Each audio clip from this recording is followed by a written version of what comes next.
나 같은 죄인 살리신. 아야, 이게 뭐야?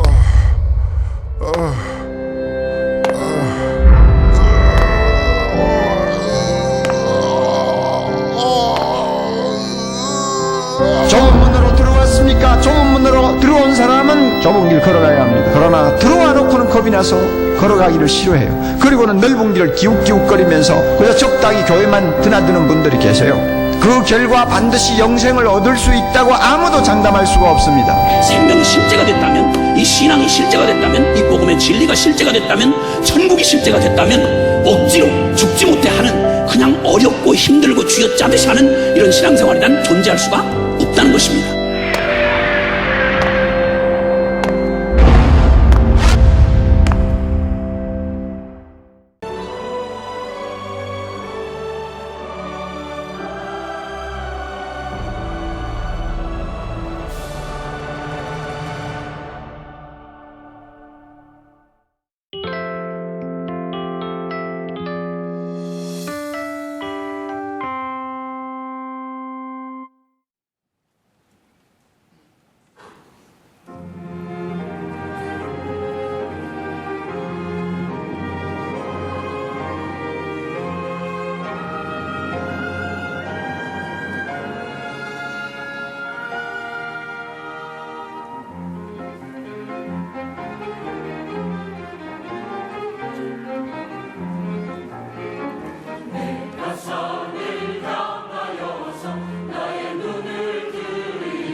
이제 우리 하나님 말씀은 호세아서 1장입니다. 호세아서 1장 2절부터 11절까지 말씀입니다. 호세아서 1장 2절부터 11절까지 말씀, 우리 한 절씩 교독해서 읽도록 하겠습니다.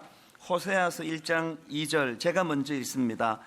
여호와께서 처음 호세아에게 말씀하실 때 여호와께서 호세아에게 이르시되 너는 가서 음란한 여자를 맞이하여 음란한 자식들을 낳으라.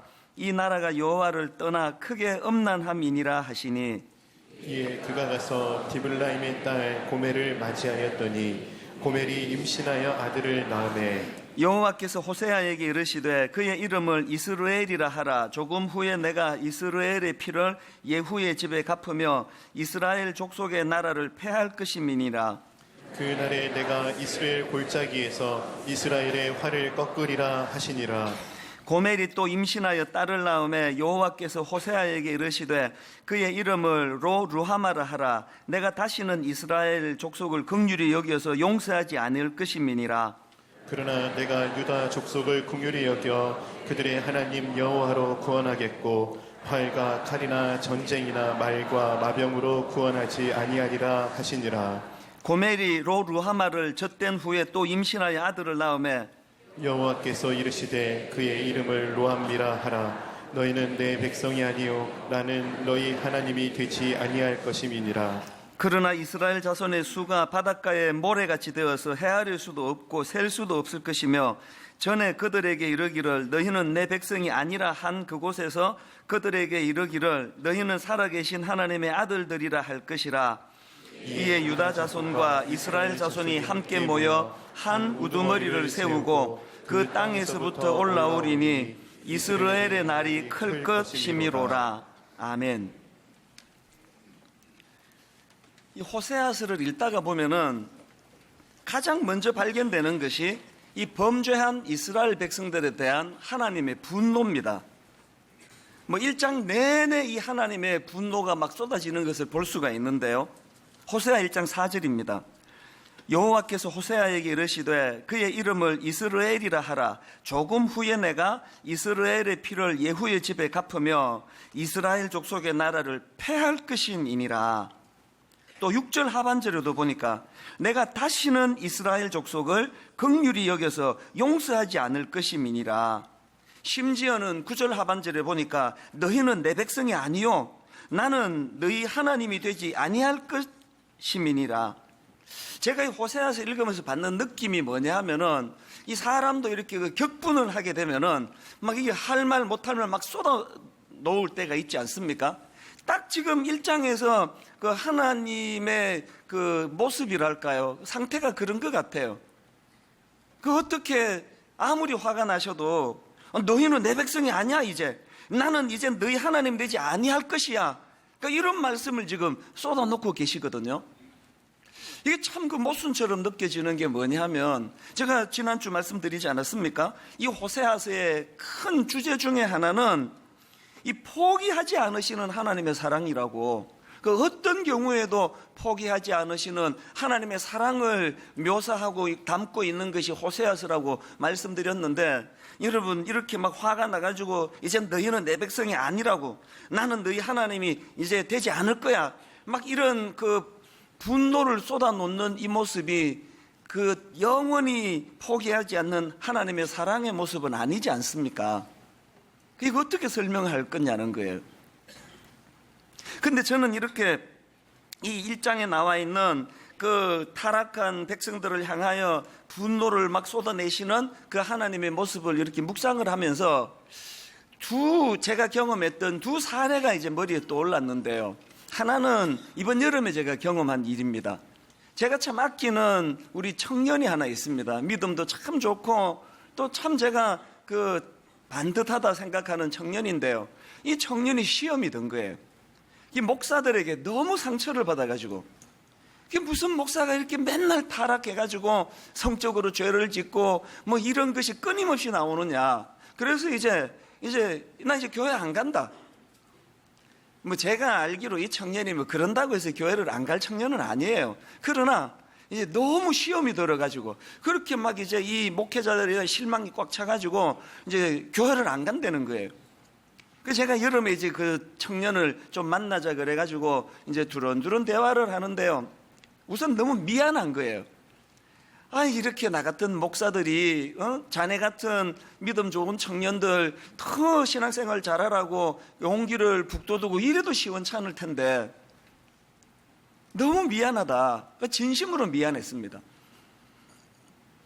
긴 시간 대화를 하는데 뭐 대목대목 내 마음이 아팠지만요, 정말 성떡할 정도로 참 마음이 아팠던 한마디를 이 형제가 하는 거예요. 그럼 뭐라고 얘기하는가 하니까, 그때가 이제 여름에 어느 그 시점이었냐 하면은 그 선교단체에서 그 여고생에게 성적으로 그 죄를 지어서 그게 대서특필되던 바로 그 즈음이에요. 근데 이 청년이 그 얘기를 하면서 뭐라고 말하는가 하니까, 몇 년 전에 그 유명한 청년 사역자가 또 비슷한 죄를 지어가지고 대서특필할 때는 자기가 막 엄청 분노했다는 거예요. 목사가 어떻게 이런 짓을 할 수 있느냐고 막 격분하고 너무너무 분노하고 막 그렇게 반응을 했는데, 이번에 비슷한 일이 일어났는데 자기는 아무렇지도 않다는 거예요. 전혀 마음이 가지도 않고 화가 나지도 않고 아무렇지도 않다는 거예요. 그게 저한테는요 너무 마음이 아팠습니다. 그게 어떻게 들려지는가 하면, 이제 난 이제 니들하고 상관없다, 난 이제 교회 떠난다, 니들이야 무슨 짓을 하든지 간에 나 할 바 아니다, 꼭 그렇게 들려지는 거예요.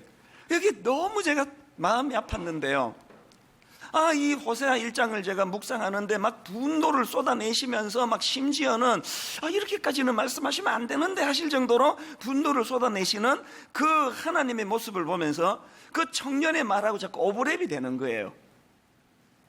뭘 의미할까요? 아직까지 분노하신다는 건 아직까지 포기하지 않으신다는 뜻 아닐까요? 그리고 이 1장을 제가 분노하시는 하나님에서 묵상을 하는데 또 한 가지, 이거는 몇 년 전에 있었던 게 자꾸 떠오르는데요, 교역자 회의 때 일어난 일이에요. 그날 제가 막 엄청나게 이제 화가 난 거예요.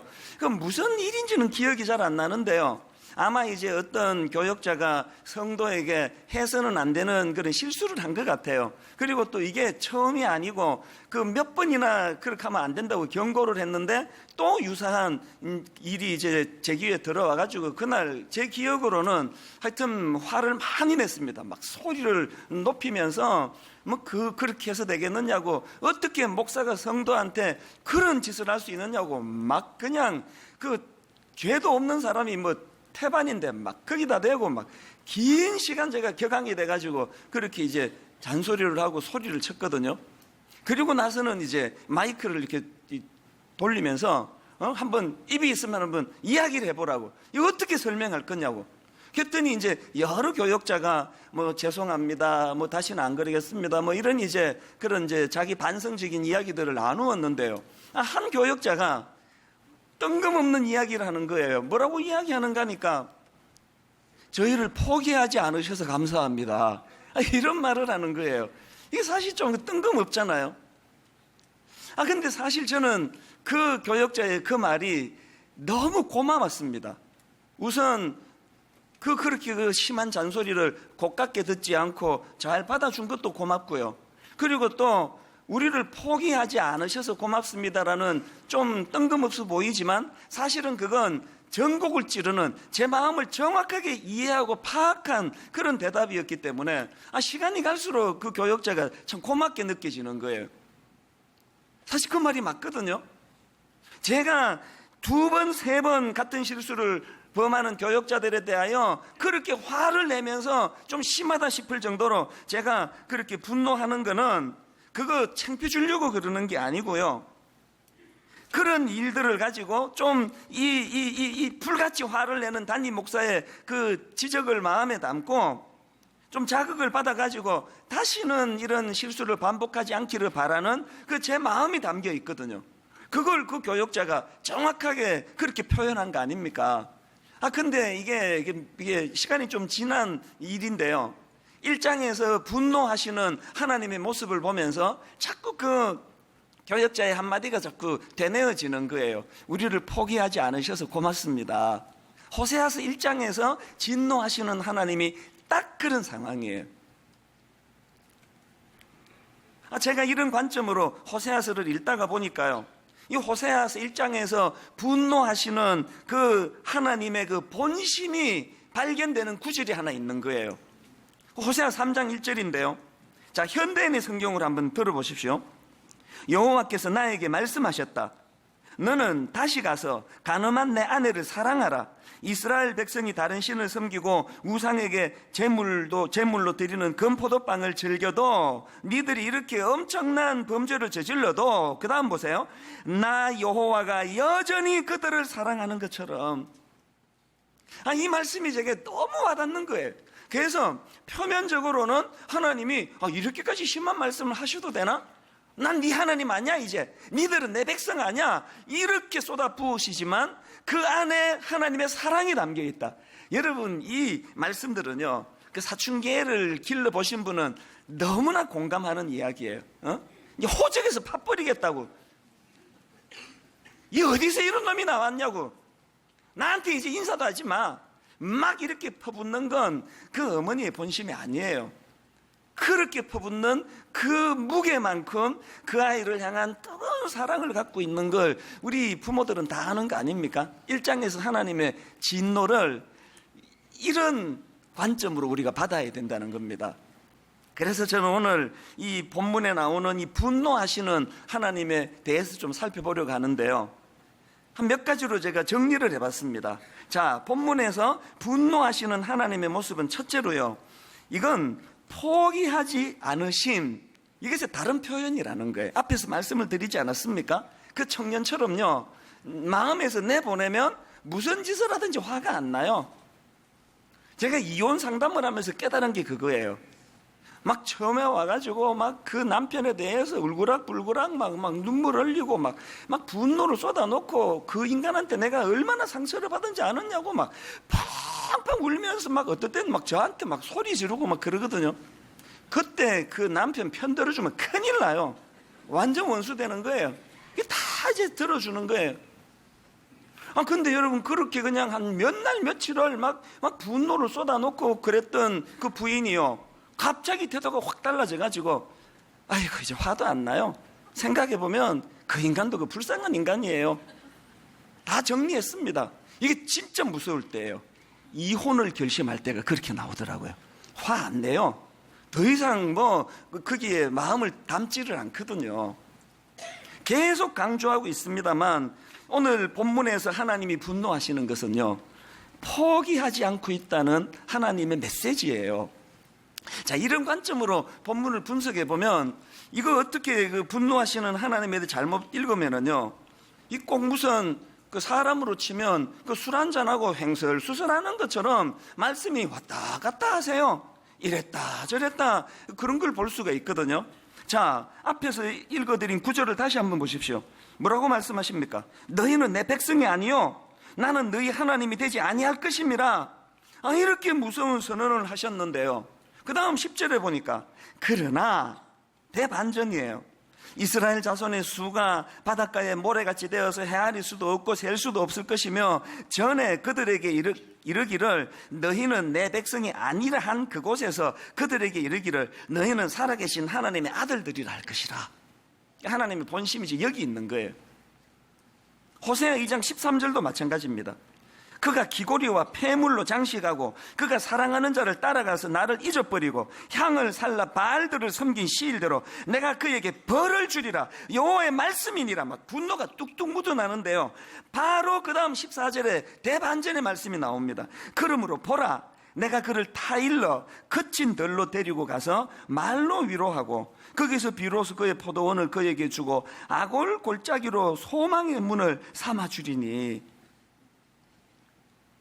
이 하나님의 분노하심이요, 막 횡설수설하는 것 같은데, 그 횡설수설하는 것 같은 그 말씀 안에 하나님이 분노하셔서 던지는 말씀 그 다음에 이게 내 본심이 아니다는 그 말씀을 꼭 덧붙여서 하나님이 하고 계시는 거예요.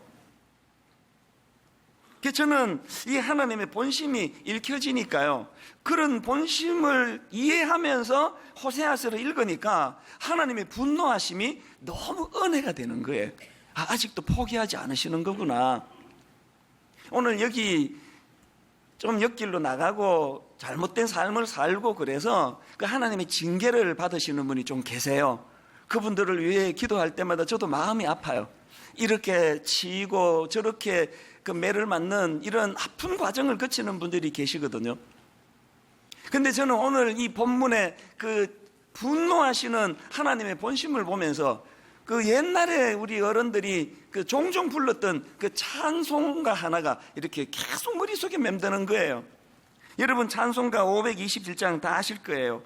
어서 돌아오, 어서 돌아만 오. 지은 죄가 아무리 무겁고 크기로 주 어찌 못 담당하고 못 받으시리요. 이런 그 회개하고 돌아오기를 촉구하는 찬양인데 제 마음을 저미게 하는 가사는 3절에 있습니다. 가사가 이렇습니다. 어서 돌아오, 어서 돌아만 오.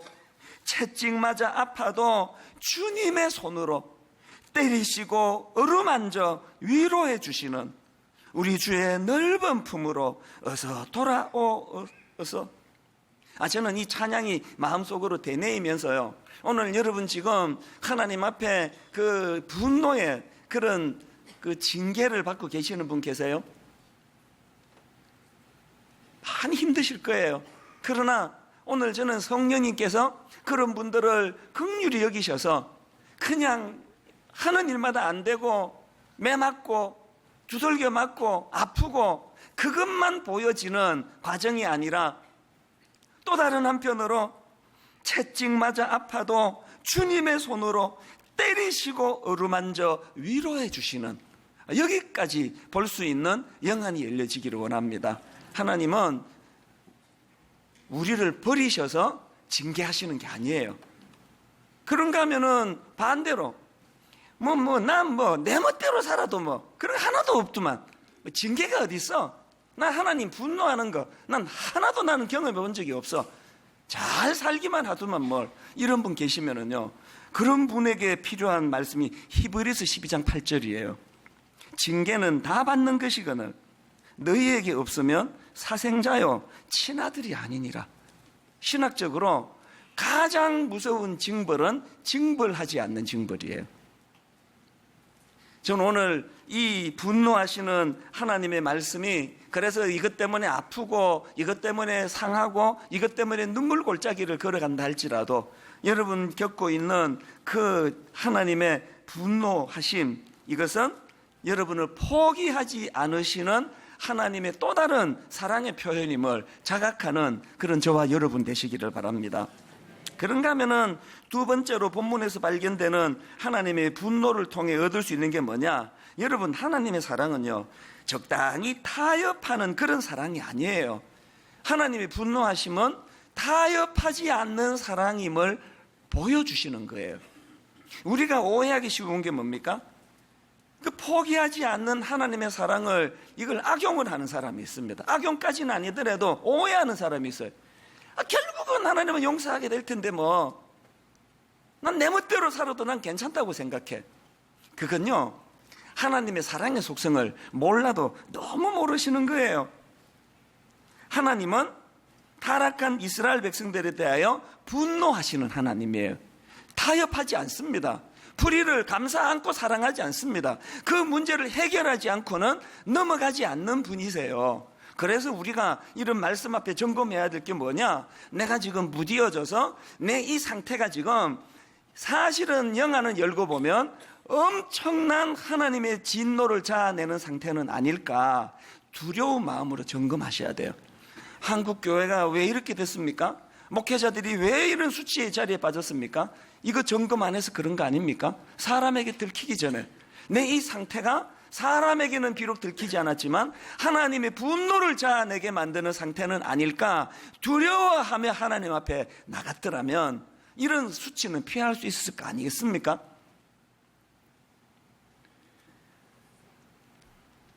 저희 교회가 지금 그 지각이 너무 많아가지고 이제 예배가 시작되고 15분이 지나면 이제 문을 닫습니다. 이건 영원히 이렇게 하겠습니까? 한시적으로 하는 거 아니겠습니까? 그리고 또 저한테 이제 들려지는 이야기가 어떤 분이 화를 많이 내고 가셨다고 문은 안 열어주시는 것 때문에, 그러면 마음이 아파요. 그분이 진심으로 이렇게 하는 걸 이해하기를 바랄 뿐이에요. 그런데 최근에 그 인터넷으로 제 설교를 들으시는 다른 교회 다니시는 분이 이제 그 소식을 설교 시간에 듣고는 저한테 화가 나셨어요. 그래서 저한테 장문의 항의 메일을 보내왔는데요. 이제 요지만 제가 좀 읽어드릴게요. 이제 이런 내용이 있더라고요. 하나님은 우리 아버지입니다. 아버지께서 환갑잔치에 아들이 10분 늦었다고 문을 닫으라 하실까요? 아버지께서 환갑잔치에 아들이 30분 늦었다고 문을 닫으라 하실까요? 환갑잔치에 아들이 50분 늦어도, 아니 잔치가 끝나고 와도 안아주시면서 무슨 일 있었니? 차가 많이 막혔지. 이런 인자한 아버지가 아니시던가요? 뭘 말하고 싶은지 뭐 딱 이제 감이 잡히지 않습니까? 이제 그런 내용의 글을 이제 길게 이제 저에게 주셨는데요. 이분이 이제 저한테 바라는 글로 이제 그 메일이 마무리가 되는데 이렇게 이제 글을 썼더라고요. 사랑하는 목사님, 저는 분당 우리 교회가 집안에 피치 못할 일이 있어서 30분 늦는 사람도, 날씨가 너무 더워서 반바지 입은 사람도, 전날 피치 못할 사정으로 잠을 못 자서 꾸벅꾸벅 조는 사람도, 원형 탈모가 있어 모자를 쓰고 있는 성도들도 모두가 하나님의 사랑 안에서, 하나님의 따뜻한 품 안에서 기쁨을 누리는 그런 교회가 되었으면 합니다. 근데 이 글을 보니까 이분이 바라는 거, 제가 바라는 거 똑같은 거예요. 뭐 하나도 틀리지 않습니다. 지금 여기에 사정을 보니까 상황이 다 양해가 되는 거 아닙니까? 이해가 되는 거 아닙니까? 30분 늦었는데 집안에 피치 못할 일이 있어가지고 그런데도 헐레벌떡 예배 드려야 되겠다 해서 달려오시는 분에 대해서 누가 뭐라 그러겠습니까? 전날에 그 피치 못할 사정으로 잠을 못 자가지고 이렇게 예배 시간에 꾸벅꾸벅 졸고 계시는 걸, 그걸 누가 제가 탓하냐고요. 너무 이해되는 거 아닙니까? 그런 분 주무시는데 방해될까봐 조용조용히 설교하고 싶어요. 지금 15분 돼서 문을 닫는 걸 뭐 한시적이지만 이런 특단의 수단을 쓰는 이유는 뭐냐? 이런 사정이 있어서 지각하는 분에 대해서 뭐라 그러는 게 아니에요. 이런 사정이 전혀 없는데 뭐 그냥 교회는 원래 늦게 가도 돼. 그 뭐 하나님이 뭐 늦게 간다고 나한테 뭐 한 번도 뭐라 그런 적 없어. 이런 오해 가운데 무성의하게 드려지게 될까봐 그게 두려운 거예요. 뭐 이번에 뭐 추석에 고향 다녀오느라고 너무 피곤해가지고 잠을 못 주무셨으면 지금 그냥 주무세요. 괜찮습니다. 뭐라 안 그럽니다. 근데 그런 일 없는데 거의 이제 상습적으로 오면은 졸기부터 하시는 이런 분들에 대해서는 뭔가 그냥 이렇게 그냥 넘어가면 안 된다는 생각을 하고 있는 거예요. 그래서 여러분, 그 예배 시간 15분이 지나면 문을 닫은 것 때문에 마음에 상처가 있으신 분들은 저를 용서해 주세요. 그러나 여러분, 뭐든지 그냥 사랑의 하나님인데 다 용납해 주실 거야. 그냥 다 괜찮을 거야. 이렇게만은 생각하시면 안 됩니다. 하나님은 잘못된 거를 얼렁뚱땅 넘어가시는 분이 아니세요. 호세아 6장 6절을 보면은요, 우리가 믿는 하나님과 다른 여타 신들과의 결정적인 차이를 저는 기록한다고 생각하는데요. 한번 보십시오. 나는 인애를 원하고 제사를 원하지 아니하며 번제보다 하나님을 아는 것을 원하노라. 이건요, 그 당시 이 이스라엘 백성들의 마음이 빼앗겼던 바알 종교하고 우리 하나님과의 결정적인 차이라고 생각해요. 바알 종교의 특징은요, 마음이 담기든 안 담기든 중요하지 않습니다. 바알 종교는 그 행위가 중요한 거예요. 그냥 그 절차를 따라 행위를 하는 게 중요하고, 여호와 하나님은 그 행위도 중요하지만 어떤 마음으로 그것을 하느냐를 중요하게 보신다는 거예요. 하나님이 분노하신다는 건 뭘 의미합니까? 희노애락을 가지신 분이에요. 인격을 가지신 분이에요. 인격을 가진 사람은요, 근성으로 그냥 행위만 하는 것을 우리는 원치 않아요. 진심으로 나를 대해주기를 원하는 것과 똑같은 하나님의 바라심도 그렇다는 거 아닙니까? 그런가 하면은 세 번째로 이 분노하시는 하나님의 모습을 통해 알 수 있는 게 뭐냐? 이 사람을 인격적으로 대해주시는 하나님을 저는 여기서 발견을 합니다. 참 재밌는 게요, 하나님의 분노의 코드는요, 성경에 나오는 하나님의 분노의 코드는 거의 대부분 이 질투라고 하는 이 코드랑 연결이 돼요. 지금 분노하시는 것도 마찬가지예요. 자, 호세아서 2장 16절을 보십시오. 하나님이 지금 분노하시는데요, 여호와께서 이르시되 그날에 내가 나를 내 남편이라 일컫고 다시는 내 바알이라 일컫지 아니하리라. 17절, 내가 바알들의 이름을 그의 입에서 제거하여 다시는 그의 이름을 기억하여 부르는 일이 없게 하리라. 지금 바알을 향한 하나님의 분노는 질투심이 바탕에 두고 있는 걸 느낄 수 있지 않습니까? 뭐 느끼지 않아도 괜찮아요. 왜? 출애굽기에 보면은요, 대놓고 하나님 그렇게 말씀하세요. 하나님이 출애굽기에 보면은 십계명을 주시면서 왜 이 십계명을 너희들에게 주는지 설명을 하는 대목이 나오는데요. 자, 출애굽기 20장 5절을 보십시오. 그것들에게 절하지 말며 그것들을 섬기지 말라. 왜? 내 하나님 여호와는 질투하는 하나님인즉. 여러분은 이 구절을 어떻게 읽는지 몰라도 저는 이게 너무너무 고마워요. 저는 이 대목이 진짜 고맙습니다. 우리 같은 게 뭐라고? 하나님 앞에 우리 뭐 이 버러지 같은 존재, 아무것도 아닌 우리 같은 게 뭐라고? 우리한테 그 질투를 느낀다는 표현을 쓰시는, 이게 그 신인동형이라 그러나요? 그 인간의 그 감정으로 빗대가지고 지금 하나님 말씀하시는 거 아닙니까? 저는 그 강아지를 키우면서, 내가 강아지 얘기를 안 하려고 애를 많이 쓰기 때문에 지금 거의 지금까지 몇 달 안 했는데요, 오늘은 안 할 수가 없어요. 저는 이 강아지를 한 1년 지금 키우면서 정말 내가 은혜를 많이 받아요. 이 강아지를 가만히 보면은 이 특징이 뭐냐면요, 우리 집 강아지만 그런지 세상의 모든 강아지가 다 그런지 몰라도 이놈은요, 우리 식구가 뭐 둘이든 셋이든 넷이든 다섯이든 딱 한 명만 자기 주인으로 삼아요. 주군으로 딱 한 명을 삼아요. 그리고 이제 2인자, 3인자 이렇게 이제 얘가 번호를 다 매겨가지고요, 1번이 없어지면 그때부터 2번을 이제 주군으로 이렇게 모시거든요. 불행하게도 우리 집에 얘가 1인자로 삼은 사람이 제 아내예요. 하여튼 놈이 눈치는 빨라가지고 실권자가 누군지를 정확하게 알고 이제 우리 집사람을 이제 주군으로 얘가 이제 인정을 해. 그래서 쫄쫄쫄쫄 집사람은 따라다녀요. 그리고 뭐 언제든지 집사람 말은 막 그냥 입에 혀처럼 잘 들어요. 2인자인 저 사람 취급을 안 해요. 심지어는요, 어떨 때 내가 불러요. 히라가 이리 와봐, 히라가 이리 와봐. 그러면요, 뭐 안 오는 건 그건 뭐 당연한 거고요, 말 자체를 못 들은 거. 사람이 부르면 뭐 귀찮아가지고 안 오더라도 쳐다는 봐야 될 거 아닙니까? 아무리 불러도요, 눈길 한 번 안 줘요. 이런 걸 이제 전문 용어로 개무시라 그럽니다. 이게 완전히 내가 개한테 개무시를 당하는 거예요. 근데 제가 그게 안타까워가지고요, 어떻게 해서든 내가 이 녀석 그 환심을 사보려고요, 그래서 우리 집에 제가 룰을 정했습니다. 이제 이 강아지에게 먹이를 주는 거는 저 혼자, 아무도 못 주게 해요. 우리 집사람 보고 절대로 뭐 안 그래도 지금 주군으로 모시는데 먹이까지 주면 되느냐고. 그래서 먹이는 항상 내가 줘요. 그러면서 어떨 땐 제가 참 유치해요. 이 강아지한테 먹이를 주면서,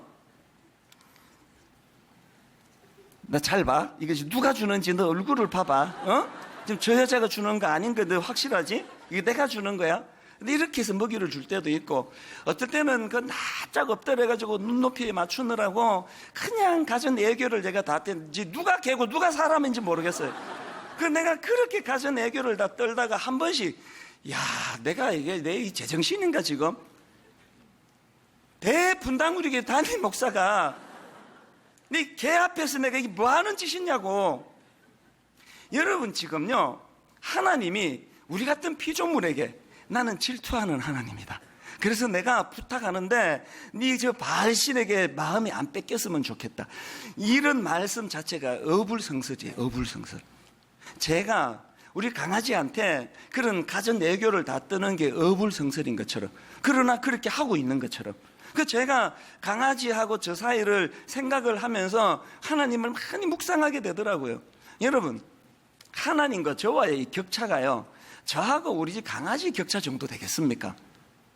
하나님이 오늘 내게 그 질투심을 느끼신다는 거, 하나님이 저에게 분노하신다는 그것 때문에 저는 여기에서 말로 다 할 수 없는 은혜를 받는 거예요. 그래서 저는 오늘 여러분이 분노하시는 하나님에 대해 세 가지를 말씀드렸잖아요. 아직도 우리를 포기하지 않으심의 다른 표현이 하나님의 분노다. 그런가 하면 하나님의 사랑은 타협하지 않는 사랑임을 자각하게 하는 거, 이 하나님의 분노다. 그런가 하면은 하나님의 분노하시는 모습은 우리를 인격적으로 대해주시는 그 감격으로 이걸 우리가 받아야 된다. 저는 오늘 이 말씀들을 분석하면서 여러분들에게 정말 회복해야 될 두 가지 균형을 간단하게 말씀을 드리고 오늘 말씀을 마무리하려고 하는데, 여러분, 우리가 회복해야 될 첫 번째 균형이 뭘까요? 한편으로는 우리 삶 속에서 이 분노하시는 하나님을 인식하고 살아야 됩니다. 제가 이번 추석에 읽은 책 중에서 이 반응하지 않는 연습, 이런 제목의 책을 이제 구입해서 읽었는데요. 사실 제가 이 책을 구입한 건 충동적이에요. 우발적이었습니다. 우연히 인터넷에서 이 책을 이제 선전하는 문구를 봤는데요. 그 책에 나오는 그 2줄짜리 그 글이 제 눈에 확 들어온 거예요. 그래서 제가 그 글 보고 이 책을 샀습니다. 그 2줄짜리 제 눈길을 끈 글을 읽어드릴게요. 들어보세요. 반응하지 않는 것이 최고의 승리입니다. 승리란 상대방에게 이기는 것이 아닙니다. 상대방에게 반응해서 마음을 빼앗기지 않는 것입니다. 이게 너무 와닿는 거예요. 다시 한번 들어보세요. 반응하지 않는 것이 최고의 승리입니다. 승리란 상대방에게 이기는 것이 아닙니다. 상대방에게 반응해서 마음을 빼앗기는 것입니다. 여러분, 이게 왜 와닿았냐면, 제가 설교 시간에 종종 말씀드리잖아요. 왜 상처를 받느냐? 마음이 가는 그곳에 상처가 있는 거예요. 내 마음이 머물지 않으면 상처 없습니다. 여러 번 말씀드렸잖아요. 예를 들어 볼까요? 자동차를 새로 이제 새 차를 뽑고요. 그게 한 열흘도 안 됐을 거예요. 이게 완전히 새 차인데요. 어느 교회를 제가 방문하게 된 거예요.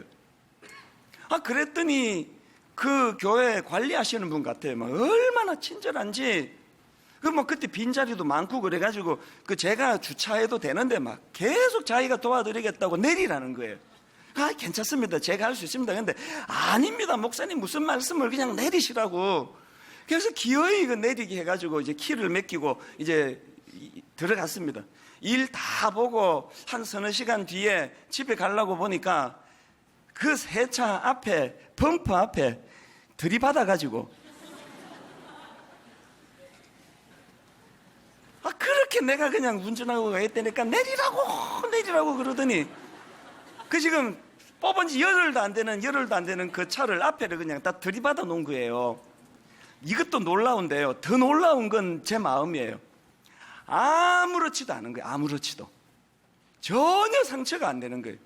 그거 지금도 그렇게 하고 타고 다니는 거예요. 사람들마다 아이고 그 새 차를 갖다가 어떻게 들이받았냐고 그러는데요.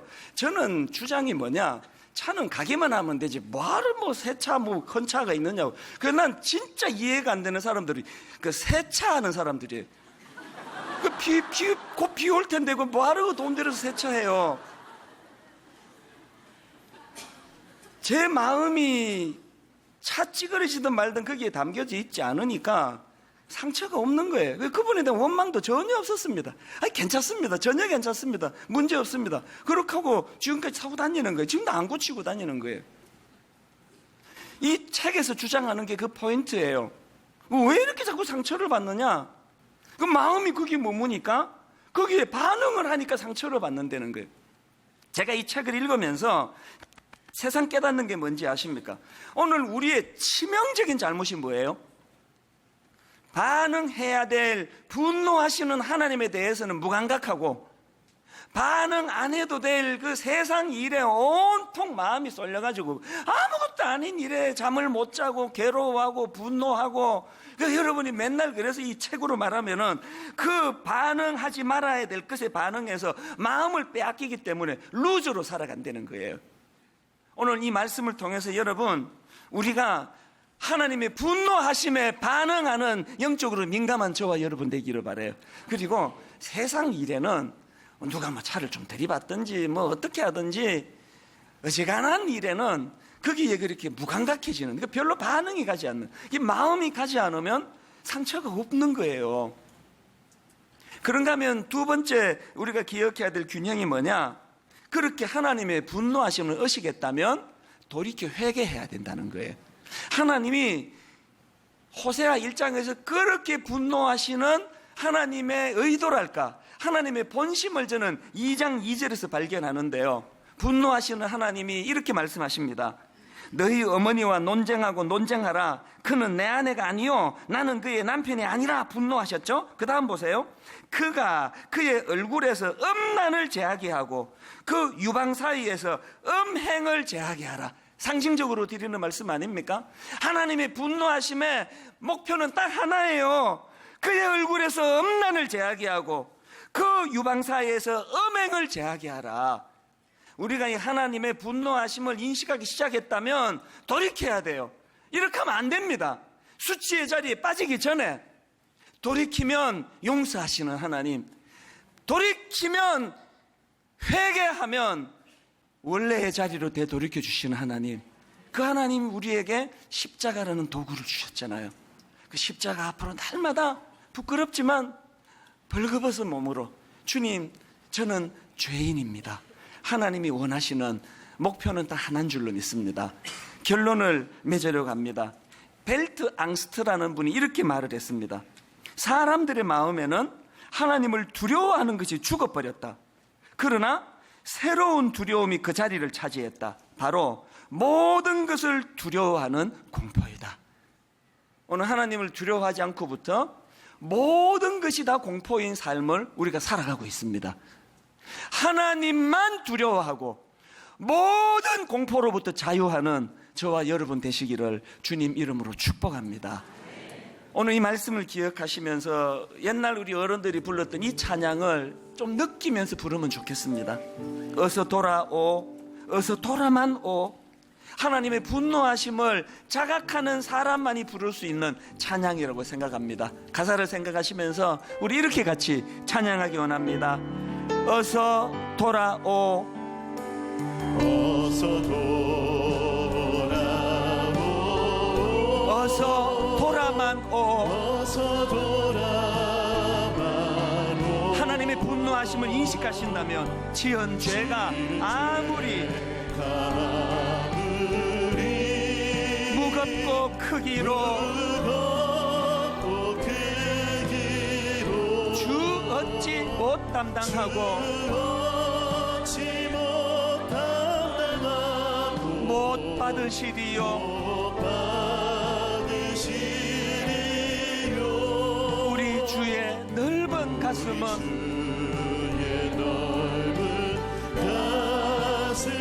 하늘보다 넓고 넓어. 3절 찬양하시겠습니다. 어서 돌아오, 어서 돌아만 오. 여러분이 하나님의 마음을 좀 느끼면서 찬양합니다. 채찍 맞아 아파도 주님의 손으로 때리시고 어루만져 위로해 주시는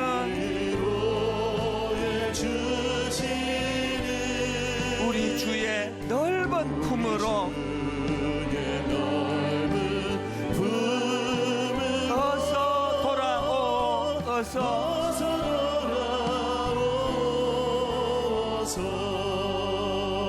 여러분 3절 한 번 더 찬양하기 전에 다시 한번 촉구합니다.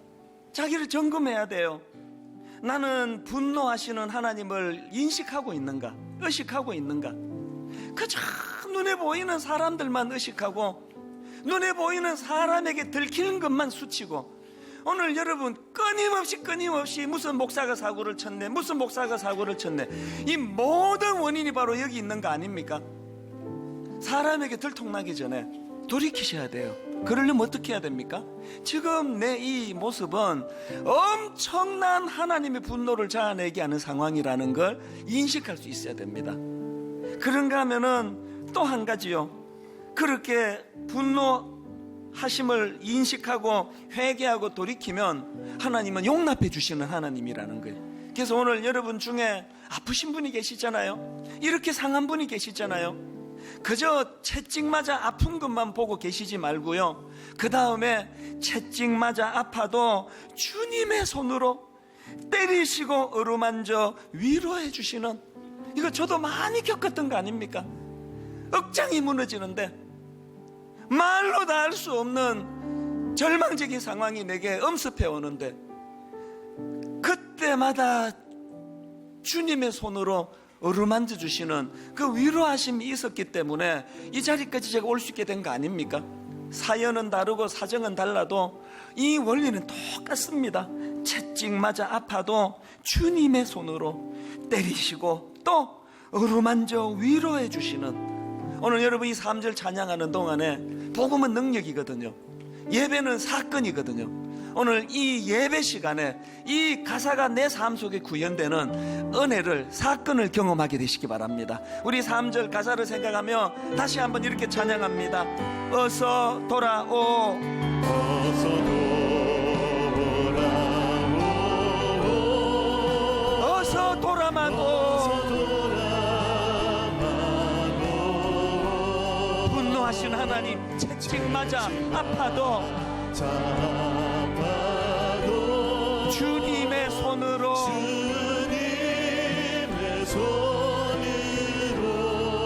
때리시고 어루만져 위로해 주시는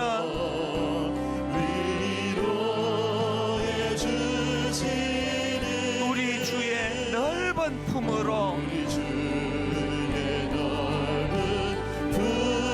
어서 돌아오,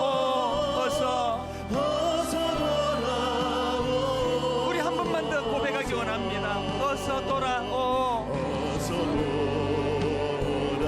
아버지 하나님의 마음이 느껴지지 않으세요?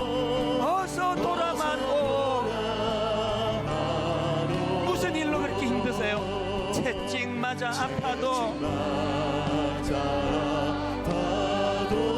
주님의 손으로 때리시고 어루만져 위로해 주시는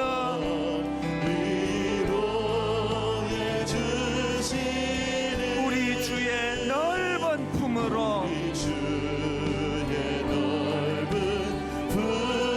어서 돌아오,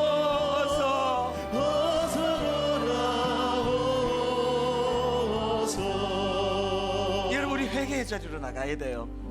마치 내가 담배 핀 건 아닌데 담배 연기가 촉한 실내에 들어갔다 오면 온몸에 담배 냄새가 배어나는 건 같은 거예요. 목사인 저부터가 진짜 하나님의 종답지 않은 모습이 얼마나 많은지 부끄러울 뿐이에요. 오늘 장로가, 오늘 권사가, 오늘 주의 자녀들이 하나님, 나도 모르게 이 혼탁한 세상 속에 하나님보다 바알을 더 의지했습니다. 질투하시는 그 하나님, 그 하나님의 사랑이 내게 느껴지고 그 하나님 앞으로 돌아가기를 원합니다. 그런가 하면은 그런 자들에게 주시는 하나님의 샬롬, 이 평안, 이 시간 내 안에 깃들기를 원합니다. 우리 합심해서 주님 앞에 같이 회개하며 기도하는 시간을 갖겠습니다. 하나님 아버지, 어서 돌아오, 어서 돌아오. 지은 죄가 아무리 무겁고 크기로 주 어찌 못 담당하고 못 받으시리요. 채찍 맞아 아파도 주님의 손으로 때리시고 어루만져 위로해 주시는 그 하나님을 경험하기를 원합니다. 하나님, 분노하시는 하나님, 진노하시는 하나님을 이 시간 바라보면서 오늘 혹시 내 모습이, 오늘 내 영적인 상태가 하나님의 진노를 자아내게 하고 있는 건 아닌지 심각하게 돌아보기 원합니다. 그리고 하나님, 그 두려움을 가지고 하나님 앞으로 돌아가기 원합니다. 회개하기 원합니다. 하나님, 오늘 우리가 이렇게 두려움에 빠져 있는 것, 오늘 우리가 이렇게 하나님 아버지 앞에 두려움을 느끼며 이 땅에서 살아가는 것, 사람들의 마음에는 하나님을 두려워하는 것이 죽어버렸다. 그러나 새로운 두려움이 그 자리를 차지했다. 바로 모든 것을 두려워하는 공포이다. 벨트 앙스 때의 이 말이 어느 나의 상태는 아닌지 돌아보고 점검하기를 원합니다. 하나님, 살려주시옵소서. 아버지, 돌이킬 때 아버지 살려주실 줄로 믿습니다.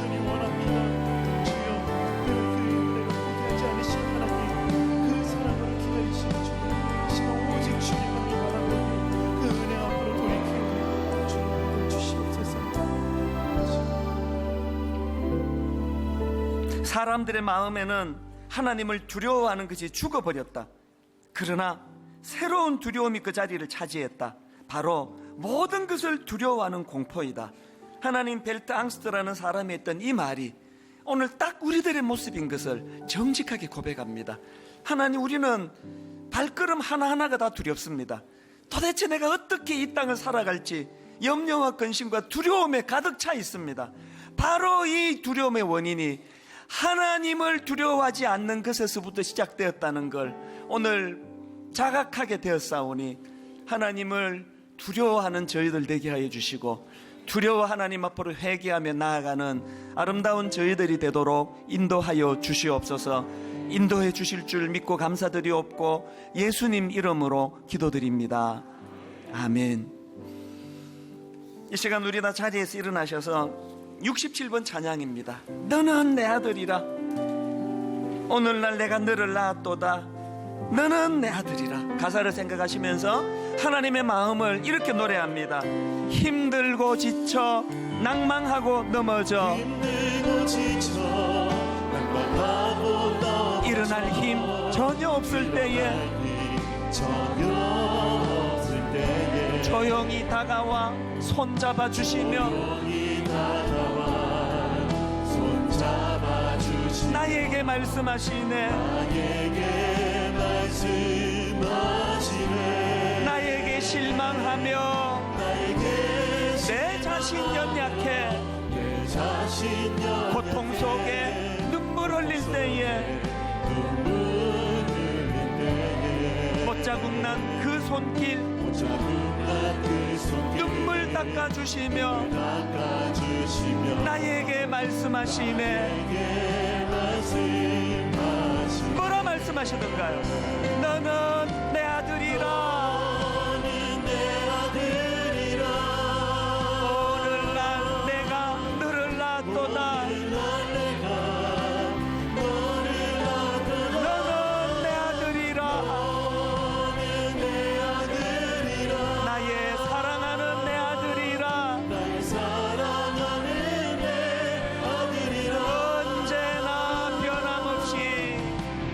언제나 변함없이 너는 내 아들이라.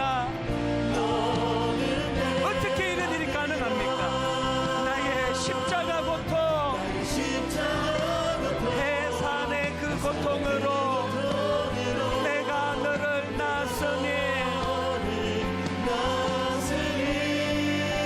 너는 내 아들이라. 오늘날 내가 너를 낳았도다. 너는 내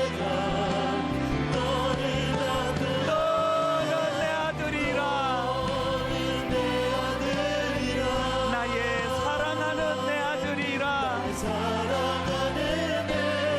나의 사랑하는 내 아들이라. 나의 사랑하는 내 아들이라. 하나님, 오늘 이 말씀을 마음에 담고 분노하시기까지 사랑하시는 그 하나님의 사랑을, 끝까지 포기하지 않으시는 하나님의 그 사랑을 오늘 말씀 가운데 자각하고 그렇게 돌이키며 하나님의 사랑의 품 안으로 들어가는 복된 우리 성도님들 또 종이 되게 하여 주시옵소서. 우리 주 예수 그리스도의 은혜와 하나님 아버지의 다함 없는 사랑과 성령님의 감동, 감화, 위로, 교통 충만하심의 역사가 오늘 주신 말씀 마음에 담고 힘 얻어 달려가기로 다짐하는 모든 주의 자녀들 머리 위에 지금부터 영원토록 함께 하시기를 간절히 축원하옵나이다. 아멘.